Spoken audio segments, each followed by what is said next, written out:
आप देख रहे हैं आजाद टीवी न्यूज 24। जानते हैं इस समय की ताज़ा खबर। नमस्कार, आप देख रहे हैं आजाद टीवी न्यूज 24 और मैं हूं कोमल सिंगला आपके साथ। आज लोकसभा चुनाव में कांग्रेस से सांसद दावेदार मनीष तिवारी के समर्थन में ऑल इंडिया महिला कांग्रेस प्रेसिडेंट अलका लांबा व राष्ट्रीय महासचिव नंदिता हुड्डा पहुंची, जहां पर कांग्रेस के कार्यकर्ताओं ने उनका बुके देकर स्वागत किया। आज वह यहां नारी न्याय सम्मेलन में भाग लेने पहुंची थी। साथ ही उन्होंने जमकर मोदी तानाशाही सरकार पर प्रहार किए और कहा कि 4 जून को मोदी जी 200 पार भी नहीं जा पाएंगे और सेंटर में इंडिया अलायंस गठबंधन की सरकार आएगी। इस मौके पर आप पार्षद भी मौजूद रहे। साथ ही उन्होंने नारी न्याय सम्मेलन में कहा कि 1 जून को मनीष तिवारी के चुनाव निशान हाथ के पंजे पर बटन दबाकर उन्हें सांसद में भेजे। जो हमें गारंटी दी है वह सरकार बनते ही पूरी की जाएगी। वहीं इस दौरान प्रेमलता, जसविंदर कौर, पूनम, बबीता, बुशरा, ममता राणा, ज्योति, परमजीत, सुमन, अनमोल तिवारी, HS लक्की, चंद्रमुखी शर्मा आदि मौजूद रहे। चलिए आप भी देखिए आजाद टीवी न्यूज 24 के साथ इस दृश्य की कुछ झलकियां। गांव की हर महिला को हमें साथ लेकर जाना है, सुना तुम लोगों ने? हाँ जी, भाभी जी को साथ ले जाने आए हैं। आज साहब की रैली जो है ना, वो तो 1 लाख की लाइन में खड़ी है। चलो आगे जाते हैं। भैया, अम्मा जी 1 लाख की लाइन में गई है। 1 लाख की लाइन। 1 लाख की लाइन। 1 लाख। अरे पार्वती, क्या ये है 1 लाख की लाइन? कांग्रेस की महालक्ष्मी योजना की सहायता राशि की लाइन है। ये तो कहानी घर घर की है। तेरी तो लॉटरी लग गई। लॉटरी तो नसीब की बात होती है दीदी। ये पैसा हमारे हक का है, कांग्रेस की गारंटी है। वैसे आपकी तुलसी भी यहीं खड़ी है। क्या करूं? साहब की सरकार के महंगे सिलेंडर ने तो कंगाल ही कर दिया है। अब तो कांग्रेस के 1 लाख रुपया का ही सहारा है। देखा, रिश्तों के भी रूप बदलते हैं, नए नए सांचे में ढलते हैं। कांग्रेस के साथ गरीब महिलाओं को मिलेगी 1 लाख रुपए की सहायता राशि। हाथ ही बदलेगा हालात। केजरीवाल चुप्पी इंडिया अलायंस का हिस्सा है आम आदमी पार्टी, और शशि थरूर बोलते हैं कि ये इतना जरूरी सवाल नहीं है। एक तरफ आप महिला न्याय की बात करते हैं, 25 गारंटी की बात करते हैं, स्वाति मालीवाल पे दो तरफा राय की चुप्पी सी। नहीं, आप स्वाति मालीवाल जी पर सीधा मुझसे सवाल करिए, बीच में किसी को मत लाइए। मैं अपना जवाब दूंगी, किसी का क्या जवाब क्या नहीं, मैं उसमें क्यों रिस्क। आप मुझसे सीधा सवाल पूछिए, मैं उसका जवाब वो देगा। आपका क्या स्टैंड है? स्वाति मालीवाल वाले जो इशू हुआ है, पूरा ये घटनाक्रम हुआ है, उसमें आप किस तरह से देखते हैं? मैं पत्रकार साथियों का धन्यवाद कर दूं कि महिला की सुरक्षा से जुड़े आप सवाल मुझसे पूछ रहे हैं। स्वाति मालीवाल है कौन, पहले आपको देखना होगा। दिल्ली महिला आयोग की अध्यक्ष 10 साल तक, राज्यसभा सांसद है, सशक्त महिला है, कानूनी हक और अधिकार जानती है, न्याय कैसे लेना है वो उसे मालूम भी है और उन्होंने बहुतों को न्याय दिलाया भी है। अब बात आती है कि एक अपराध हुआ, हमारी जानकारी में हुआ, राष्ट्रीय महिला आयोग सक्रिय है, दिल्ली पुलिस सक्रिय है, जिसपे आरोप है वो गिरफ्तार कर लिया गया है, और मुझे कोई इसमें शक नहीं कि स्वाति मालीवाल को न्याय नहीं मिलेगा। मुझे कोई शक नहीं, मिलेगा उसे न्याय। मुझे चिंता है साक्षी मलिक की, उसकी FIR दिल्ली पुलिस क्यों नहीं की? क्यों साक्षी मलिक को न्याय के लिए सुप्रीम कोर्ट की दहलीज पर जाना पड़ा? सुप्रीम कोर्ट की फटकार के बाद FIR होती है, लेकिन आरोपी आजाद घूम रहा है। मुझे चिंता उन बेटियों की है, और महिला कांग्रेस उन्हें न्याय दिलाने की लड़ाई लड़ रहा है। मणिपुर की आदिवासी बेटियों को पुलिस स्टेशन से खींचकर नग्न करके सामूहिक बलात्कार किया गया। डबल इंजन की भाजपा की सरकार है, प्रधानमंत्री जी सब जगह गए, लेकिन मणिपुर वोट मांगने जाने की हिम्मत नहीं दिखा पाए। उन्हें कब न्याय मिलेगा? भारतीय राष्ट्रीय महिला कांग्रेस के अध्यक्ष के नाते मेरा वोट।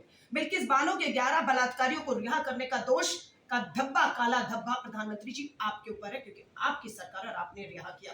BHU में पढ़ने वाली IT की छात्रा के साथ सामूहिक बलात्कार करने वाले वाराणसी में आपके IT सेल के कर्मचारी हैं।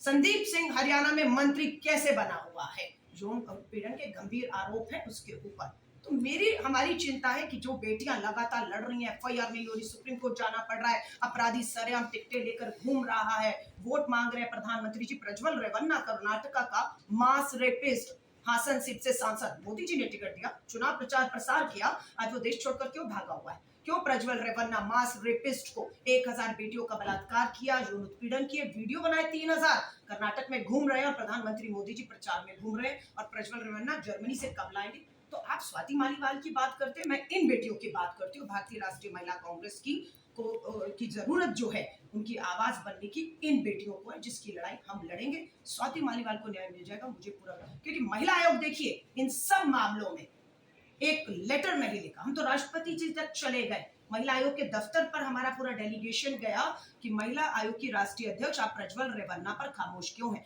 आप साक्षी मलिक, विनेश फोगाट को न्याय दिलाने में क्यों फेल हो रही हैं? आप मणिपुर की बेटियों को मिलने क्यों नहीं गई? ये सारे सवाल खड़े हुए हैं। इवन हरियाणा में एक बाबा को बार बार पैरोल दिया गया, उस पैरोल पर रोक किसने लगाई? कोर्ट ने लगाई कि आप ठीक नहीं कर रहे हैं, बार बार पैरोल पे चुनाव में छोड़कर उनसे वोट मंगवा रहे हैं। तो हम धन्यवाद करती है भारतीय राष्ट्रीय महिला कांग्रेस, सुप्रीम कोर्ट का, अदालतों का, कि न्याय की उम्मीद इस सरकार से खत्म हो गई है। बेटी बचाओ का नारा देकर अपराधी बचा रहे। और आज की ताजा खबर है, अखबारें उठाकर देखिएगा, प्रधानमंत्री जी पंजाब में पहली बार उतरने वाले हैं, पटियाला जा रहे हैं प्रधानमंत्री जी। 5000 जवान उनकी सुरक्षा में, एक प्रधानमंत्री की सुरक्षा में 5000 जवान लगा दिए गए। क्यों? आज पूरी हमारी महिला कांग्रेस हो, वहां के हमारे किसान मजदूर हो, प्रधानमंत्री जी का पंजाब की धरती पटियाला पहुंचने पर मोदी वापस जाओ, किसान के साथ न्याय करो के नारों से गूंज रहा है पटियाला। प्रधानमंत्री जी ने अपने चॉपर से उतरेंगे 400 मीटर की दूरी पर और स्टेडियम में जाएंगे, भाषण देंगे, चॉपर में बैठेंगे, निकल जाएंगे। प्रधानमंत्री अगर आप डरे हुए नहीं है, 400 पार कर रहे हैं, तो आइए सड़क मार्ग से मिलिए उस अन्नदाता और उस किसान को जिसके साथ 10 साल आपने ट्रैक्टर के नीचे आपके नेताओं ने कुचला। 700 जवान शहीद हो गए, हमारे किसान शहीद हो गए, है ना। अगर दम हो 400 पार कर रहे हैं मोदी जी। और मैं आपको अपने पूरे इस चुनाव में, मैंने पहले भी बताया, 27 राज्यों के दौरे करके आ रही हूँ।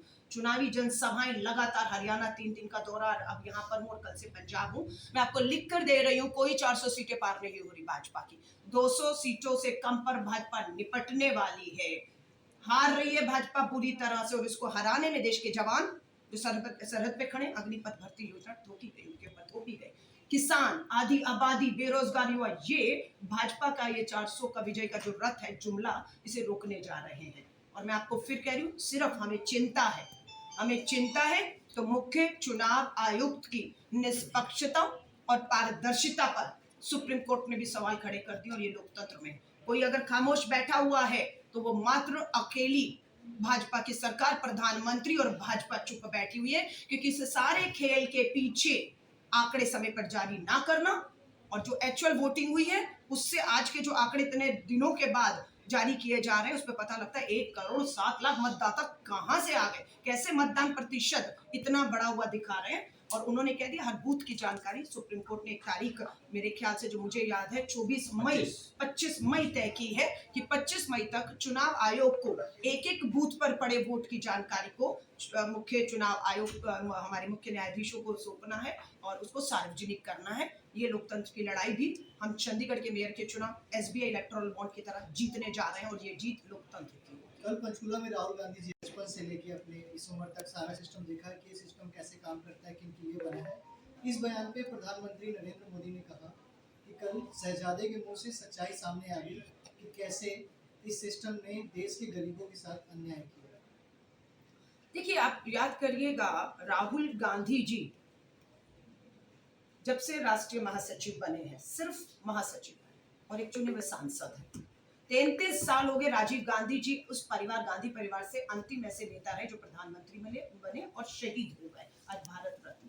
33 साल से सोनिया गांधी जी हो, राहुल गांधी जी हो, इनकी प्रियंका गांधी हो, कभी भी कोई उस परिवार का पिछले 33 सालों में कोई मंत्री, गवर्नर, मुख्यमंत्री को किसी तरह का सरकार में लाभ के पदों पर नहीं रहा। सिर्फ प्रियंका गांधी जी आज भी कांग्रेस की महासचिव और संघर्ष कर रही हैं संगठन के लिए। राहुल गांधी जी चुने हुए जनप्रतिनिधि, एक सांसद के तौर पर उत्तर से दक्षिण तक आवाज उठा रहे हैं। 10,000 किलोमीटर की यात्रा की है प्रधानमंत्री मोदी जी, जिसे आप शहजादा कह रहे हैं, और जो अपने आप को फकीर कहता है, 10 लाख का सूट पहनता है, 8,500 के हवाई जहाज में घूमता है। हाँ, टेलीप्रॉम्प्टर बंद कर दिया जाए तो भाषणों में लड़खड़ा जाते हैं, कब कहां क्या बोलना है समझ ही नहीं आता। खोखले भाषण है प्रधानमंत्री जी आपके, और आप राहुल गांधी जी से पर निजी हमला कर क्या कहते हैं? प्रधानमंत्री की भाषा होनी चाहिए, हाँ या नहीं, कि कांग्रेस आई तो भगवान श्री राम के मंदिर पर बुलडोजर चल जाएगा।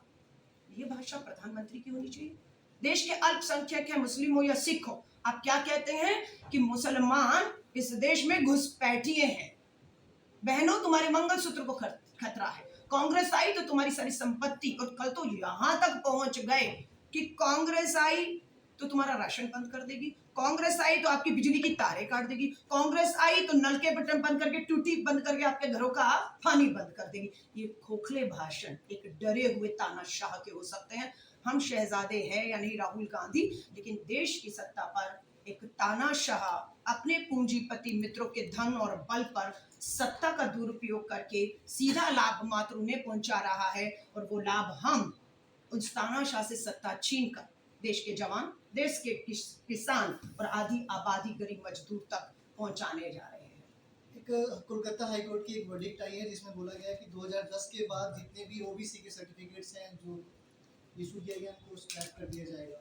एक तरफ आप बात कर रहे हैं SC ST एक्ट की, तो इस वर्डिक्ट के बाद किस तरह देखेंगे, किस तरह लोगों में बात पहुंचाएंगे? मैं फिर कह रही हूँ, ये फैसला हाईकोर्ट का आया है, कानूनी एक मामला है, राजनीतिक मामला नहीं। और कानूनी लड़ाई को कानूनी तौर पर हाईकोर्ट, सुप्रीम कोर्ट, ये अदालतें बनी है, कानूनी मामलों को कानूनी तौर पर लड़ा जाएगा। लेकिन आप हमसे अगर बात कर रहे हैं, हमारा साफ है कि हम सत्ता में आते ही गिनती करो, जातीय जनगणना करवाने वाले और किसी की हिम्मत नहीं हमें 4 जून के बाद देश की इस जातीय जनगणना को कराने से रोक पाए। 90% आबादी इस देश में किसकी है? दलित, आदिवासी, पिछड़ा वर्ग, ओबीसी, अल्पसंख्यक, और इसमें हिंदू भी है। जब आप कहेंगे 90% आबादी जो है वो इनकी है, तो स्वाभाविक है उसमें हिंदू भी है ना। तो अब हम उनका हक उन्हें देने जा रहे हैं। संविधान पे हमला, आप बोलेंगे कैसे संविधान पर? आज आप देखिए IIT, Indian institute of technology में कम से कम नहीं 35% बच्चे जो पास हुए उनकी नौकरियां नहीं है। SC ST के जो पद हैं वो खाली रखे गए हैं, यानी कि आप नौकरी नहीं दोगे और SC ST OBC का जो संविधान में हक है उसे मारेंगे। हम गिनती कराने जा रहे हैं, जिसकी जितनी आबादी इस देश के संसाधनों पर, संपत्तियों पर और नौकरियों पर, उसका उतना हक हमें देने से कोई नहीं रोक सकता है। चाहे हमें उसको राजनीतिक तौर पर संसद में आकर करना पड़े, और चाहे हमें उसको अदालतों में अपने पक्ष को, इस पीड़ित शोषित पक्ष रखकर जीतने को हम जीतें। मैडम का एक बयान आया था लड़कियों के बलात्कार के ऊपर कि 10 बजे के बाद लड़कियां बाहर निकलती ही क्यों है। तो एक लेडीज होने के नाते भी वो इतना गलत सोचती है। बीइंग लेडीज, उनको लेडीजों के बारे में सोचना चाहिए, मगर वो नहीं सोच पाई। जैसे कि नोटबंदी हुई है, हम सभी को पता है कि हमारे गरीब लोग कितने परेशान, कितने हताश हुए हैं। और जैसे कि उन्होंने सरकारी नौकरियां बोल करके कि हाँ सबको लगा देंगे, स्थायी करा देंगे जितने भी कॉन्ट्रैक्टर कर्मचारी हैं सभी को, तो ऐसा नहीं हुआ। हाल ही में आपने देखा है दोस्तों, जैसे कि 800 लोगों, कल परसों से न्यूज आ रही है कि उनके साथ बड़ी धांधली हुई, बड़ा घोटाला हुआ है उनको नौकरी को लेकर के। कोई इसमें अभी तक बीजेपी की तरफ से कोई बयान नहीं आया, जबकि सरकार उनकी है, गवर्नर उनका है, सब कुछ उनकी गई है। तो मैं ये चाहती हूँ कि आप अच्छी सरकार को चुने जो आपके हित में काम करे। देखा जाए कि एजुकेशन के ऊपर भी उन्होंने कितनी वो करी हुई है, GST लगाई हुई है एजुकेशन पे, पढ़ाई पे, हमारी दवाइयों पे, आयुष्मान कार्ड बना दिया, लेकिन उसका फिर भी कोई नहीं है कुछ भी। हमारे बीच में कमलेश नासीदार जी पधार चुकी है, तालियों से उनका स्वागत कीजिए। और कमलेश जी आप मंच पर आ जाइए। Welcome ma'am, welcome. आज हम सब आज से ये कहना चाहते हैं कि इस बारी हमें मौका मिला है सरकार बदलने का, अपने लिए कुछ अच्छा चुनने का। तो मैं ये चाहती हूँ कि फैसला आप सबका होना चाहिए। 1 जून को आप सभी परिवार सहित जाकर के इस उत्सव में भाग ले, वोट डालें और मनीष तिवारी जी को चुनकर संसद तक पहुँचाएं, ताकि हम लोग अपनी आवाज़ बुलंद कर सकें और हम लोग अपने लिए न्याय मांग सकें। राहुल गांधी जी ने नारी न्याय का जो ये सम्मेलन रखा है, उसके लिए वो बहुत बहुत बधाई के पात्र है। और सभी बहनों की तरफ से मैं उनका बहुत बहुत धन्यवाद करती हूँ कि उन्होंने नारी न्याय के बारे में सोचा। धन्यवाद। ऐसे और अधिक दृश्य देखने के लिए बने रहिए हमारे साथ आजाद टीवी न्यूज़ 24 पर।